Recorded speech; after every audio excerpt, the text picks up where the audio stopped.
Good morning, Husker fans. It is game day. We are back with the Husker Big Red YouTube channel, and it is back for another pregame chat here. It's game day with Indiana Hoosiers coming up today. Mhm. They're actually 16th ranked in the AP poll, 18th ranked in the coaches poll. Nebraska is 25th in the coaches poll, not ranked in the AP poll, but that will change, I believe, today if Nebraska gets a victory today. So we're going to basically just kind of preview this matchup today. If you are joining us here on Facebook or on YouTube, thanks for joining us. Please hit the like or subscribe button if you haven't already, and then hop in the chat with us. We're going to just, offer up our opinions, I guess, on what's going to happen today. And Danny, how are you doing on this Saturday morning, man? It's been 2 long weeks since we've had a Nebraska football game. Long indeed, and I'm excited to get things going again. I wasn't sure what to do with myself during the bye week, both in terms of content and just overall boredom, because I did enjoy some of the games last weekend, but I missed my Huskers, and Nebraska will be part of a game day slate that is also very strong this Saturday as well. So I'm looking forward to watching some of the night games too. Yeah, there's a lot of actually really interesting matchups today across the Big Ten, across the SEC, Georgia and Texas, I can't wait Alabama. for that one. Yeah, Alabama, Tennessee, I think will be a really fascinating matchup. Trying to think, Louisville, Miami should be a pretty good Mhm. game. Trying to think who else is, there's Illinois, Michigan, I guess, which is another top 25 matchup. I feel like there's another game in the Big Ten that I'm missing, but at any rate, I mean, that's the one thing about these new conferences that I do like is that you've got a lot of premier matchups. I mean, we wouldn't have Texas and Georgia, if Texas was still in the Big 12. So I think that definitely can add to it. And I mean, we saw Oregon, Ohio State last week. I mean, that was a great game that we wouldn't have got to see without conference expansion. So I guess even though I'm not a huge fan of it, I haven't been a huge fan of it. It is what it is, and there are some benefits. There are some positives to it. Absolutely, and you get to see games like you said that you wouldn't normally see in the old conference format. I don't really like where the game is trending in terms of money and just mashing all the conferences together, but there are some benefits to it, like you said. So I'm excited to see some of these benefits and watch another strong day of football.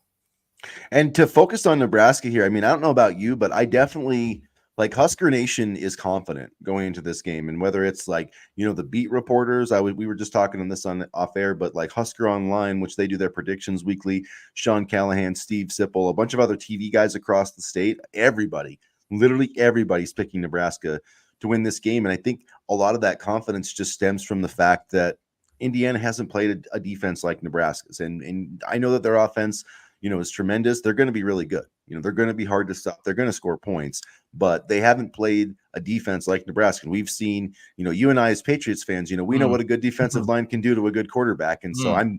I think that that's kind of the thinking. Is that where you see the confidence coming from? Is the defensive line? I guess Dylan Raiola too, but it seems like people really believe this defense can come up with a big performance today.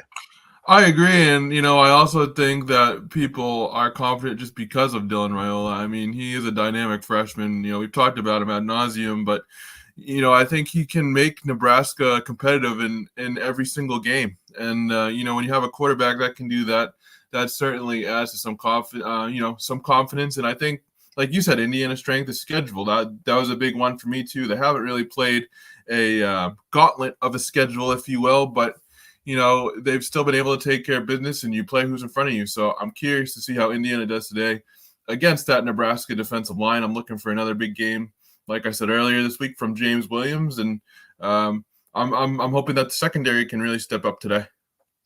Good morning, James. I had a chat from James from Kansas at a Go Big Red. So good morning to you, my friend. And yeah, it's just good to have Nebraska football back. I'm glad we're playing the early game, back-to-back weeks on Big Noon kickoff. So it'd be it's a big opportunity for this team. It would be Yeah. really great to see at least one win in these 2 weeks, being kind of focused on Fox Sports and having kind of that that centerpiece, that spotlight shining on Nebraska football, which really hasn't happened in a long time. And I am confident with Dylan Raiola. I do think he's going to have to play a great game today. I think we're going to have to see one of his best performances of the season, but he has shown he can do it. I mean, he had 297 yards and 3 touchdowns against Illinois.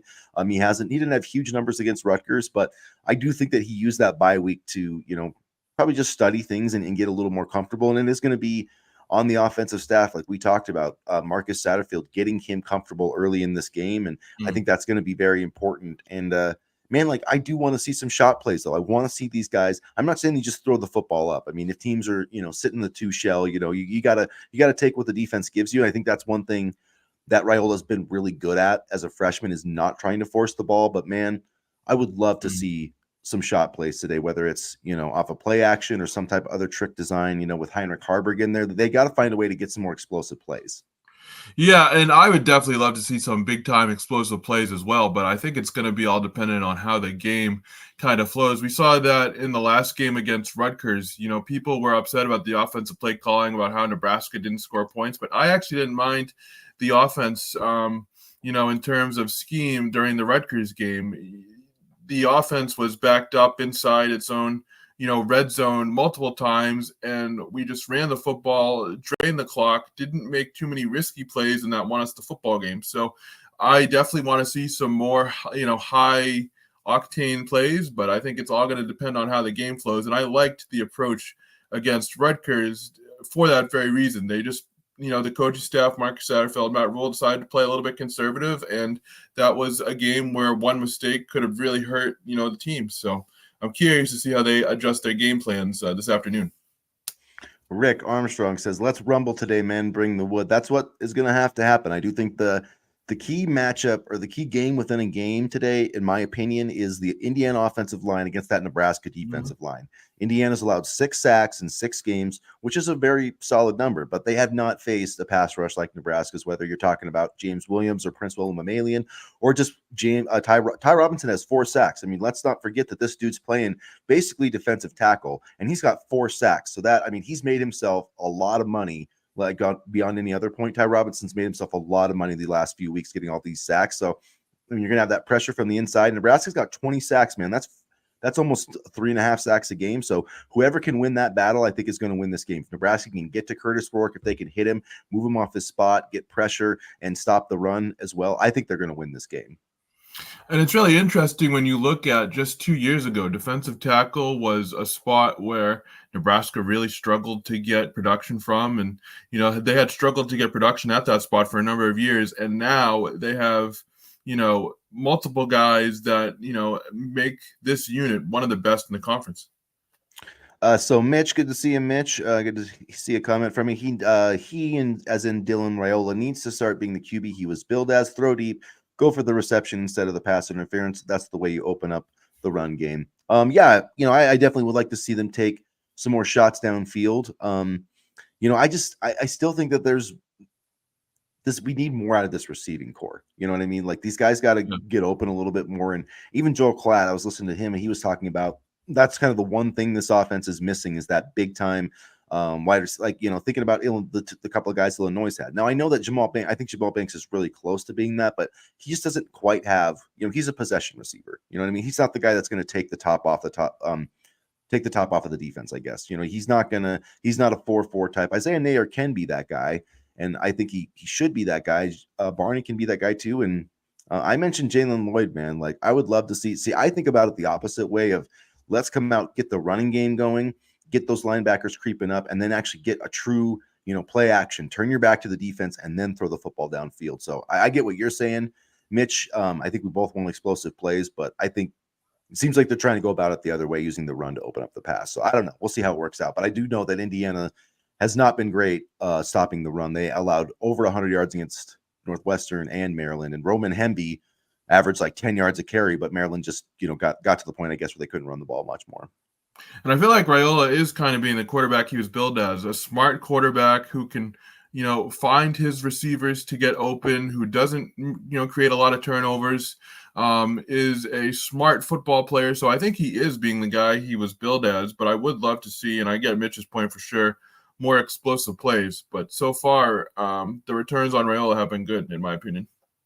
Yeah, I think so too. I've been totally happy with the way he's played, and I think they battened down things against Rutgers. They were a little conservative once they got that interception, which again, I mean, it wasn't a physical mistake. It was a mental mistake, and there was the bad snap too. And I think that he rushed his read, and I think that he was anticipating what the defense is going to do, and I do that sometimes when I'm playing, college football 25, and I'm like, oh man, I him right here, and then they disguise some coverage, and then bam, it's a pick six the other way. So I mean, those things happen. I just think that he was, he didn't quite have the time to maybe read it as well, and so I think he was kind of anticipating based on what they've done, and so it is what it is, man. Like Jordan Love the other day in the Packers game threw an interception because the guy fell down. Like those things are going to happen. But really, I mean, if you look at the 3 interceptions, 2 of them shouldn't have happened. And, I still feel pretty good about where he's at. Let's see. Mitch, they have struggled to get separation.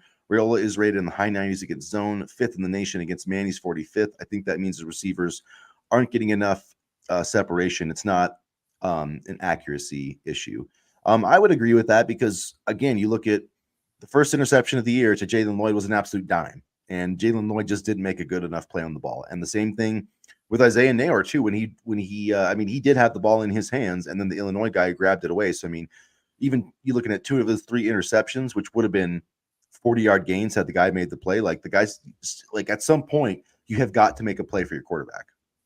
Yeah, and they haven't really done him any favors in terms of making things happen after the catch either. He's always put his receivers in good positions with that zone defense, kind of finding them open and then, kind of letting them run loose a little bit. But in terms of, man coverage and trying to get that separation, like Mitch mentioned, the receivers haven't been the best. So I'm wondering if this is going to be just who the receivers are or if it's something they can improve on.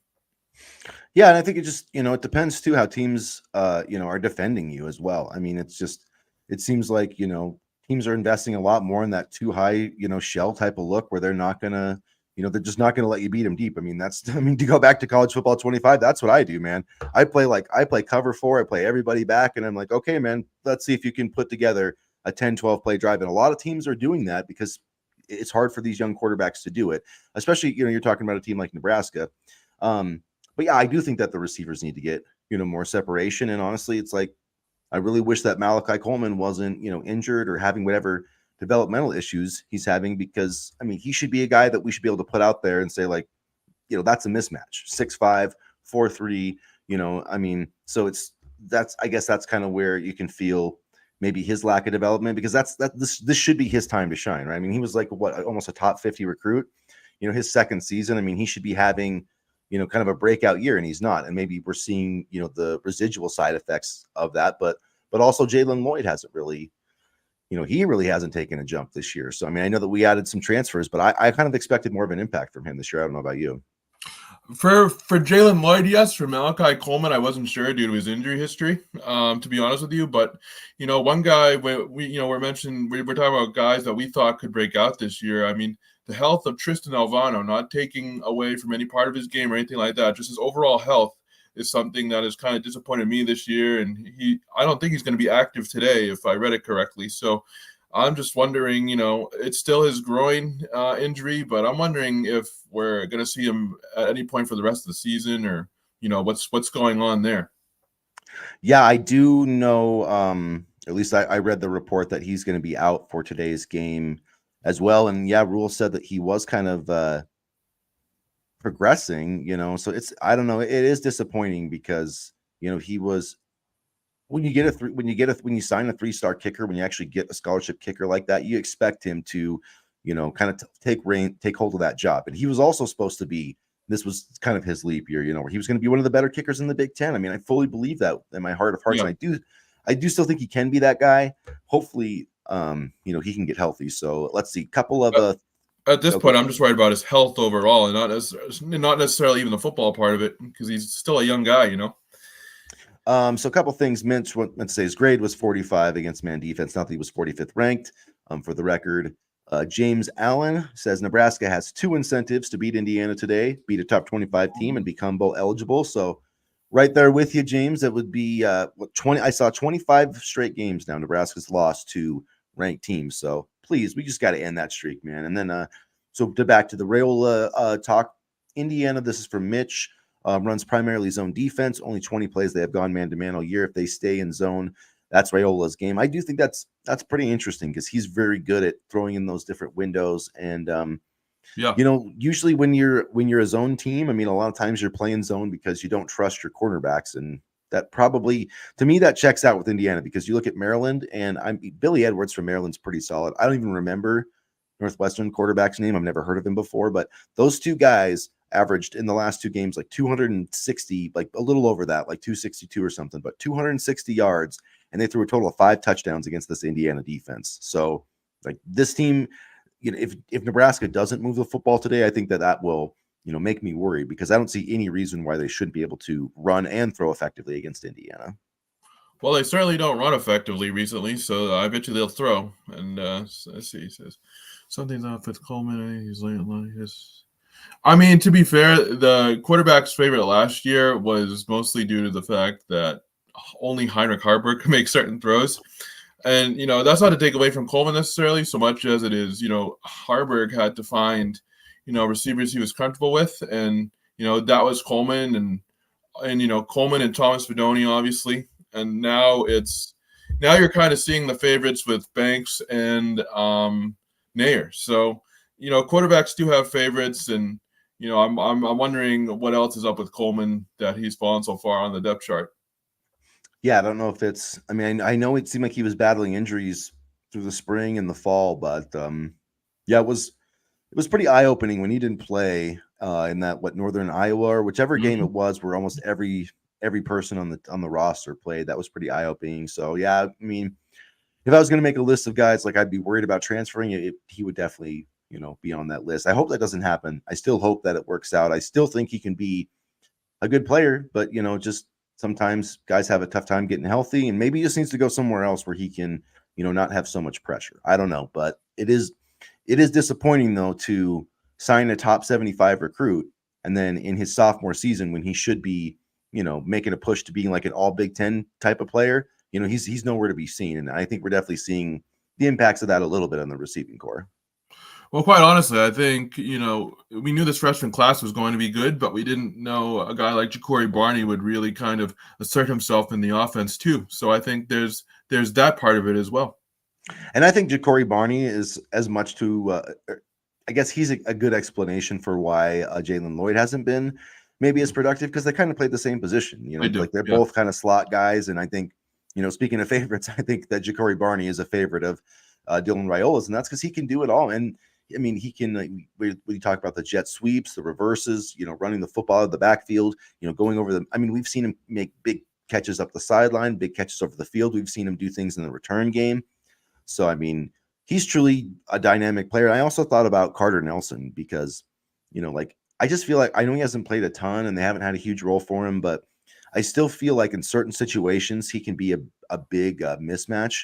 And I just wonder if we're going to see him at some point in one of these Big Ten games. And, all of a sudden he's going to try it out there and catch like a 20-yard post for a touchdown because he got a linebacker on him one-on-one. You know what I mean? Like, I just feel like Dylan's smart enough to recognize those things. That's what I love about Raiola is he, he's the type of guy, like, yeah, if your starting cornerback goes out, like he's going to target the neck. Like he just has that NFL mentality playing quarterback. And I think that's a big benefit for Nebraska. For sure, because it allows, it allows your receivers to get better, and it allows your receivers to develop. And, I think that's important too. Mitch asked if Carter has 4 games yet. He played, I believe, against UTEP, UNI, and obviously Purdue. I don't remember if he played in the Illinois game. I don't recall seeing his name, but maybe you remember, Chris. I'm not sure. I'm going to check. Where I always check for that thing is if you go to their official page, like the Husker page, it'll say how many games basically they've played in. So I got that up right now. Let's see. So played in every game. He's played in every game as a true freshman. So he's already burned his red shirt.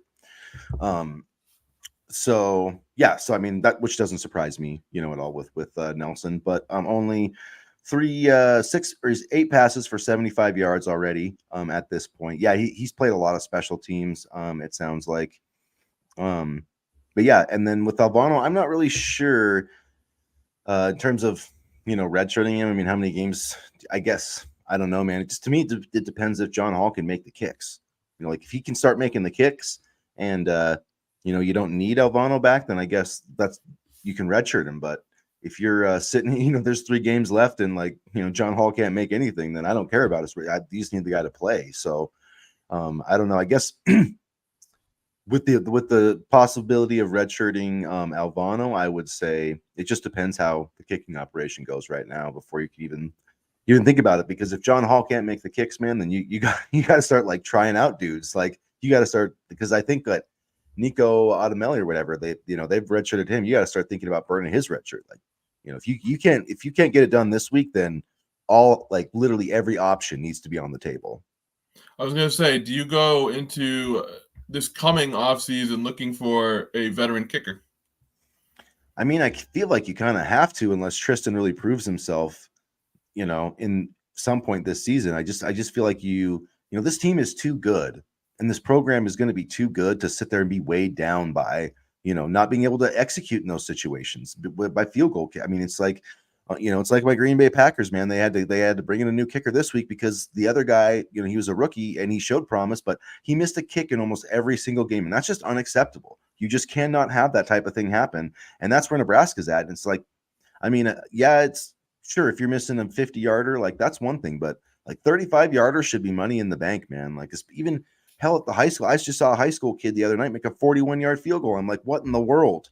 Nebraska can't make a 39-yarder, and this dude's drilling it from 41 yards in Montana. You know what I'm saying? Like, it's that's the sad part of it is that high schooler who drilled a 41-yarder was once Tristan Albano.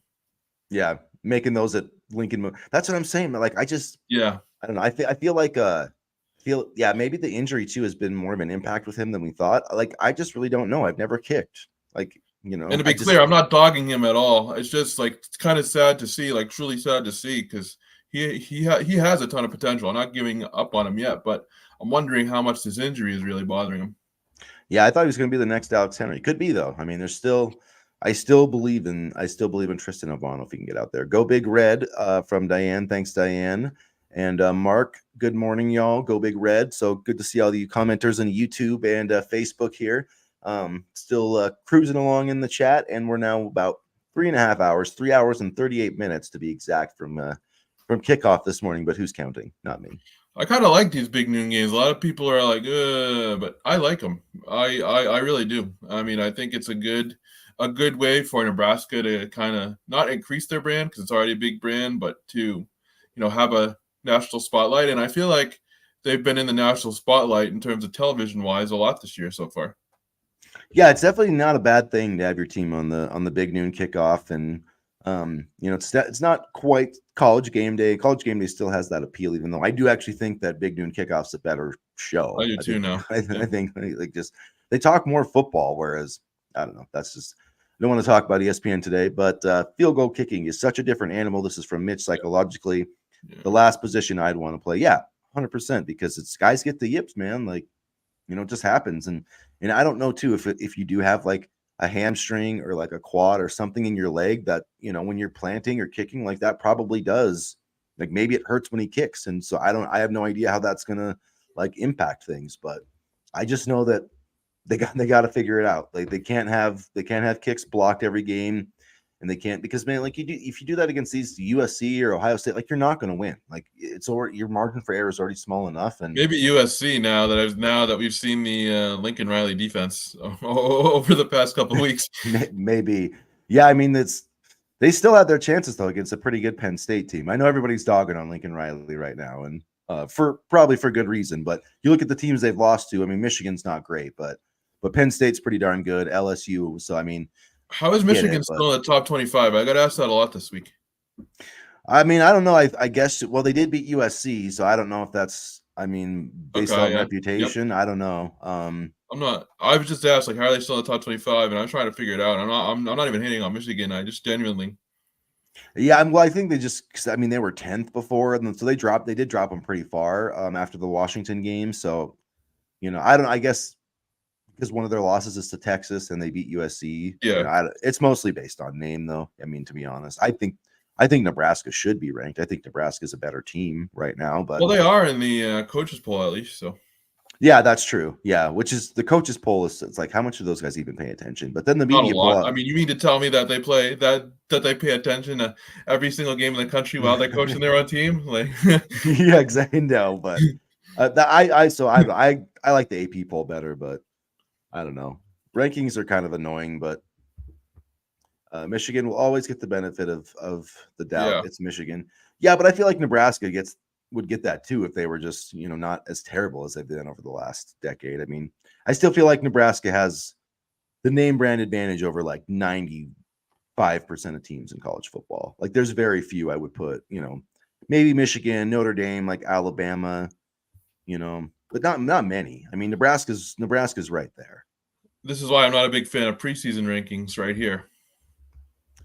Yeah, I mean that's part. I mean, they do have a ton of talent though. I mean, you can like They do. at certain positions. Wink Martindale's just their defensive coordinator's a moron, and that's like how do you take a team? How do you have a team that has like literally 4 first-round picks on it on defense, and you're ranked like 50th in scoring defense? It's because he's trying to prove that he's like this great defensive coordinator running all these zero blitzes, and then guys don't know what the hell they're doing, so they're giving up all these easy touchdowns. It's like, dude, you've got the best defensive line in the country. I still believe that. So it's like just play cover 2 and let Mason Graham and those guys go kill people. That's what Nebraska, like if you have a good defensive line like Nebraska, you don't have to get that crazy. Like just I let love your running defensive zero line. blitzes in NCAA 25. I just love it. I never do. I never do because I always get toasted. So I like that's me. Computers though. Well, I do too. But I just when I'm if I can get pressure with my dudes up front, then I just sit there and play coverage. I just drop like 7 guys into coverage and I just torment the quarterback. But anyway, that's what I think Michigan should do. That's what I think Nebraska should do. Tony White's going to come up with some things, but I think Michigan needs a quarterback, so that's also do. part of the problem. Like they have a quarterback not designed for their offense. Yeah, and well, they got their other backup now, and he was hurt this offseason, so I think they were going to try to play him, and then he just was never healthy. But yeah, it's been a bad coaching job mostly. Like that's been the biggest, in my opinion. I think like if you like put a solid, I mean a better coach, a more experienced coach on this team, I don't think they'd be 4-2. Or even if they had just promoted their own defensive coordinator from Wink Martindale, because he's just been bad. It's been bad. Hopefully, Michigan men's basketball is better than last year. They will be. Yeah, Dusty May's legit. I think Dusty May's going to be legit. And I'm excited for basketball season. I do think people are. I mean, Nebraska's like 12th in the preseason poll. Like, come on, dog. Like that's way low. That's way too low. The 12th. Like, when does the playoff poll come out? Isn't it like after week 9? I think it's after next week. Yeah, pretty soon. Which is that's going to be really interesting. I think it's going to be because I've been saying this, but man, if you're in the top 25 going into November, like you got a shot. You at least have a shot. Mitch might be right because I think it is after week 8. So it's either this week or next week. I can't believe we're on week 8 already. Wow. I know. I'm sure. Back to the coaches discussion. I'm sure they have a staffer that makes their own picks. I'd be shocked if Rule sat down and did his own top 25. I would agree there, actually, honestly, because they don't have time. You mean tell me they have time to do this? They probably at least like double check it though, so it's not like they're like crazy, so they get blowback. But yeah, they're probably just going into a meeting and then the staffer shows the coach the picks and they're like, oh yeah, it looks good. Yeah, it looks good. Exactly. Yeah, just got to give it one last proof. Do you see a 3? So this is from Rick. Do you see a 3 lost team? I'm assuming that's what you're meaning. A 3-loss team making the 12-team playoff. What do you think, Danny? Oh yeah, especially in the SEC. They want the SEC teams in there. Yeah, I absolutely do. I think it could happen this year. Yeah, because it's just there's going to be so much just craziness with all the Big Ten and the SEC teams. Like I do think that it's possible because I mean even you're looking at Michigan right now. They probably need to win out and beat Oregon and Ohio State. But like say if they beat because they're playing Indiana and Illinois. So if they win those 2 games, say you lose a close game to Oregon and then somehow like beat Ohio State on the road the last game of the season, like you'd have a pretty strong case, I feel like. And so there's going to be teams, I mean, maybe like Georgia or Alabama. If one of those teams has 3 losses, because Georgia already has 1. So, I mean, they lose today, they've got 2. But if your losses are at Texas and at Alabama, then you lose another, you probably still sneak in. I don't know. But I do think just with how much attrition I think we're going to see in the SEC and the Big Ten, I think 3 teams are likely. And the Big 12 too, because it's like that conference there's not like a ton of heavyweights, but there's a lot of pretty good teams that could be in the playoff mix that are going to kind of eat each other alive, I think. Yeah, I'm excited for the playoffs. And I think Mitch is right here. He doesn't have any time for picking teams. He's busy trying to flip Dawson Merritt and all this stuff. And he does seem confident, I think, this week. So I don't know.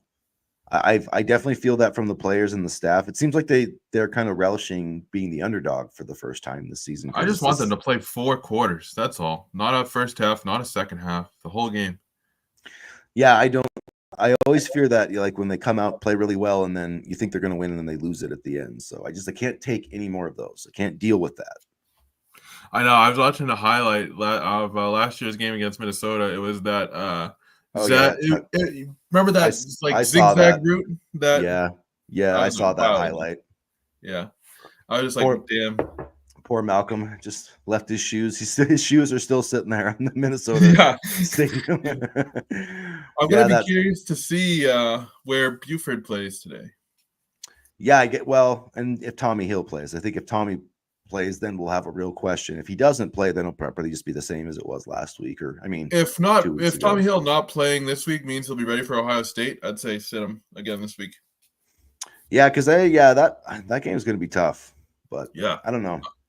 We'll I'm not see. expecting a win, but we'll see. I don't want to get. I don't want like the. I just don't want the Mike Riley, Bo Pelini like 52-10. You know what I mean? Like I want it to be like 31-7. Like I just want us to have a chance in the fourth quarter. Like even if it's like even if we're down 2 touchdowns, like I just want it to still be like a competitive game in the fourth quarter. I still So remember the Scott Frost 2019 game. that we The almost that we almost won, no, or that was the one where J.K. Dobbins ran all over us. oh, okay. The one you're thinking of is Oh 2021 Ohio yeah, State, I that's right. believe. Yeah. And then I think like 20, we had a year where we went there to Ohio State and we lost by only like a touchdown. Like Jojo Domon had a really good game. I can't Was remember that what the score 2020 was. to I open the think season in October? I think so. I think Yeah, yeah. yeah. Yeah, it's 2020 to open the season in October because they pushed the season back because of COVID. And then the opening game was Ohio State. And it was the weirdest thing because there were no fans, and we were starting in October. So Yeah, that was really weird with the COVID, but that was a weird year.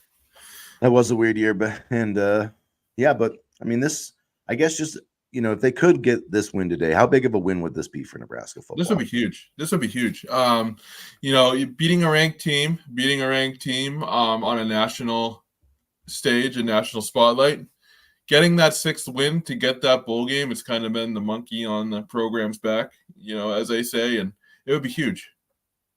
I definitely don't I don't want to have this extended is Nebraska going to make a bowl game type deal? Like I would love to just get that over with today. Like I just because I feel like it's that, the pressure just is going to mount every single week that they don't do it. Kind of like last year. I feel like there was kind of that phenomenon Yeah, last year and then they because then after like the Michigan State game, you're like, uh-oh, and after the Maryland game, you really were like, uh-oh.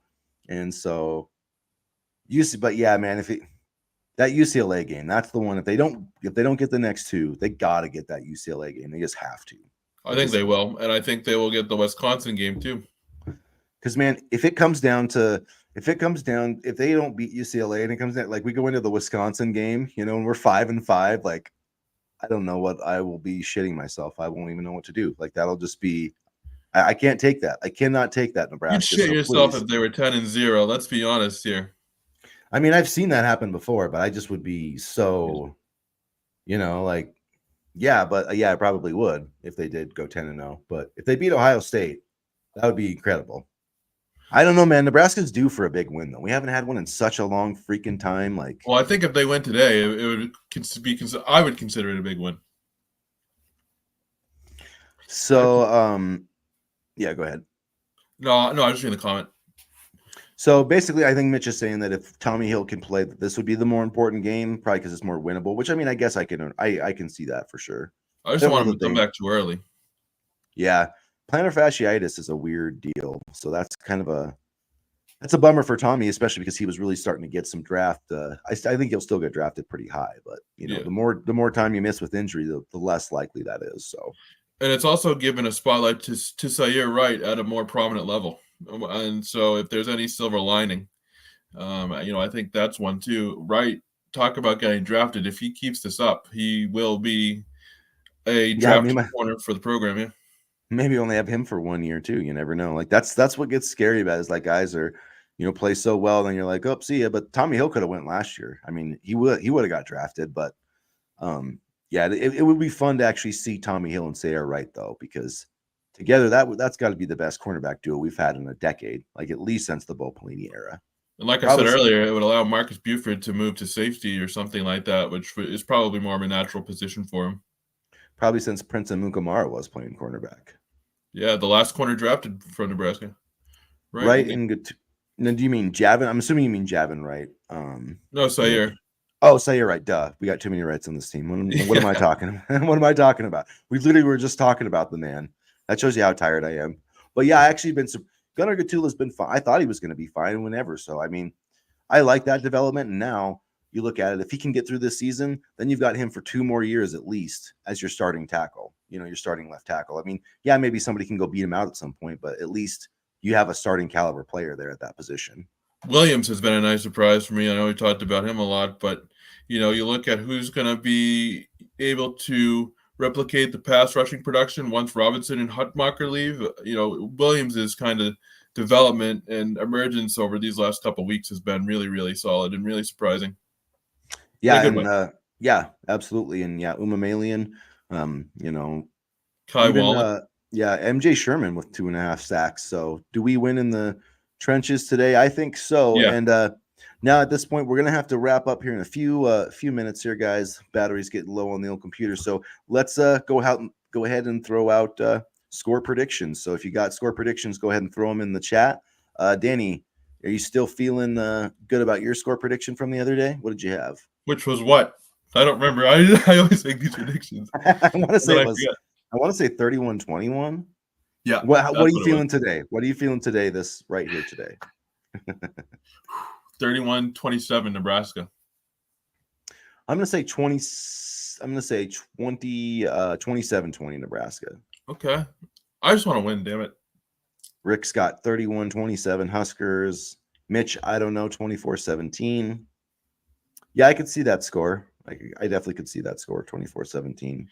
Could be another slow game where whoever doesn't make the most mistakes wins, and I could see that. If they want to play conservative and win, then that's fine by me. Yeah, I think Nebraska's going to want to try to play, more of an NFL game with, clock moving, fewer plays, and Indiana's going to want to get it, high octane. So it's going to be interesting to see how that, juxtaposition kind of works against each other. So at that rate, you guys got to head out. About a little over 3 hours away from kickoff. So enjoy the game. Make sure that you guys hit the like button, hit the subscribe button. Hello to everybody who watched on the replay. Thank you as well. And as always, go Big Red. Go Big Red.